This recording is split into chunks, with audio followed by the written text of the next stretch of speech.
Have you ever wondered about the mysteries of ancient civilizations? Mesopotamia, the cradle of civilization, holds one such enigma: the Hanging Gardens.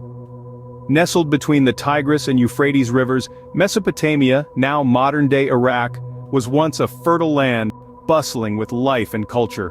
This land, which dates back to the Bronze Age, around 4,000 years before Christ, is viewed as the birthplace of many of the world's firsts, including writing and law. Among its many contributions, one stands out: a marvel that is part of the 7 wonders of the ancient world, the Hanging Gardens. This architectural masterpiece, teeming with exotic plants and trees, was said to have been built in the ancient city of Babylon. Here's where the enigma begins. But what makes the Hanging Gardens a mystery? Well, their very existence is a subject of debate among historians. The Hanging Gardens were said to be a breathtaking spectacle, a testament to the power and sophistication of ancient Mesopotamia. But where did this legend originate? Picture a king, Nebuchadnezzar II, ruling over the city of Babylon in the 6th century BCE. He was a powerful man, known for his military might and architectural prowess. But at the heart of this legend, he was a man in love. His wife, Amethyst of Media, longed for the lush greenery and mountainous landscapes of her homeland. To soothe her homesickness, Nebuchadnezzar decided to bring the mountains to her right in the heart of Babylon. So the legend goes that the Hanging Gardens were built, an extraordinary feat of engineering that would become one of the 7 wonders of the ancient world. Picture terraces stacked upon each other, reaching 40 cubits high, filled with all manner of plants and trees. They were said to be irrigated by an intricate system which pulled water from the nearby Euphrates River. This lush, green, mountain-like structure stood in stark contrast to the surrounding cityscape, a piece of paradise amidst an urban jungle. Ancient texts paint vivid pictures of this wonder. Greek historian Diodorus Siculus described walls covered in tiers of flora, with the scent of flowers wafting through the air. Quintus Curtius Rufus, a Roman historian, wrote of vines hanging from the garden's terraces, their grapes ripe and ready for the picking. Yet, despite these detailed accounts, no definitive archaeological evidence of the Hanging Gardens has ever been found. There are no tablets or inscriptions from Nebuchadnezzar's reign that mention such a garden, and extensive excavations in Babylon have turned up no trace of this supposed wonder. This has led many to question the reality of the Hanging Gardens.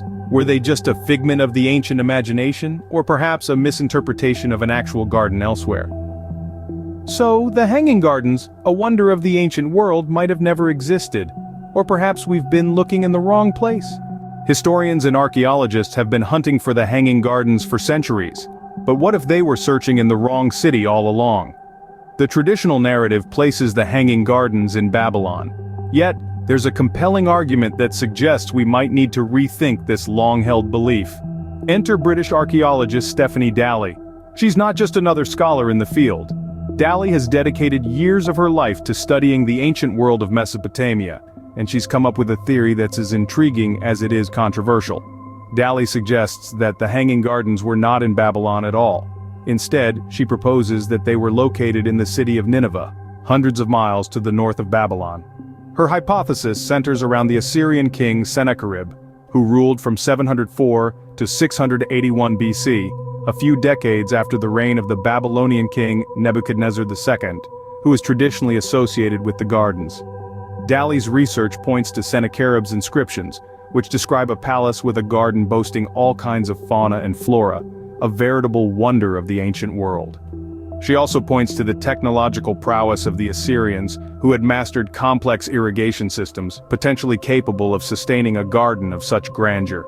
Moreover, Daly argues that the term hanging might have been mistranslated. Instead, she suggests that it could mean overhanging, as in a terrace or a balcony, features commonly found in Assyrian gardens. Additionally, there's the curious case of a bas-relief found in Nineveh, showing a lush garden fed by an aqueduct, a scene strikingly similar to descriptions of the Hanging Gardens. This, coupled with the absence of archaeological evidence in Babylon, strengthens the case for Nineveh. So could it be that the Hanging Gardens, one of the 7 wonders of the ancient world, were not a product of Babylon but of Nineveh? Could we have been looking in the wrong place all this time? The mystery deepens. We may never have a definitive answer, but the search continues, reminding us that history is often not as straightforward as it seems. Could it be then that the Hanging Gardens were not a product of Babylon, but of Nineveh? The mystery deepens.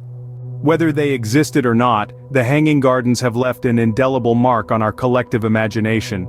These mythical gardens, celebrated as one of the seven wonders of the ancient world, have permeated our cultural consciousness, transcending the boundaries of time and geography. Their influence is palpable in various forms of art and literature. Poets and authors, bewitched by the allure of the gardens, have used them as metaphors for beauty and grandeur, crafting verses that echo with the rustle of exotic flora and the murmur of cascading water. Painters too have been captivated by this enigma, their canvases awash with verdant hues, as they strive to capture the elusive splendor of these hanging gardens. The myth of the Hanging Gardens has also left a profound impact on the realm of architecture and gardening. It has inspired an array of vertical gardens and green walls that grace contemporary urban landscapes worldwide. These modern interpretations, while not as grandiose as their legendary predecessor, are a testament to the enduring appeal of the concept. They represent harmony between nature and architecture, a principle that was at the heart of the Hanging Gardens. Moreover, the Hanging Gardens have become synonymous with the idea of an earthly paradise, a sanctuary of tranquility amid the chaos of life. They serve as a potent symbol of human ambition to create beauty, a testament to the power of imagination to shape reality. In the realm of academia, the Hanging Gardens continue to fuel scholarly debates and archaeological quests. Their existence, or the lack thereof, is a puzzle that historians and archaeologists are eager to solve, adding another layer to their intriguing legacy. The Hanging Gardens of Mesopotamia, a mystery that continues to captivate us, reminding us of the grandeur of ancient civilizations and the enduring power of human imagination.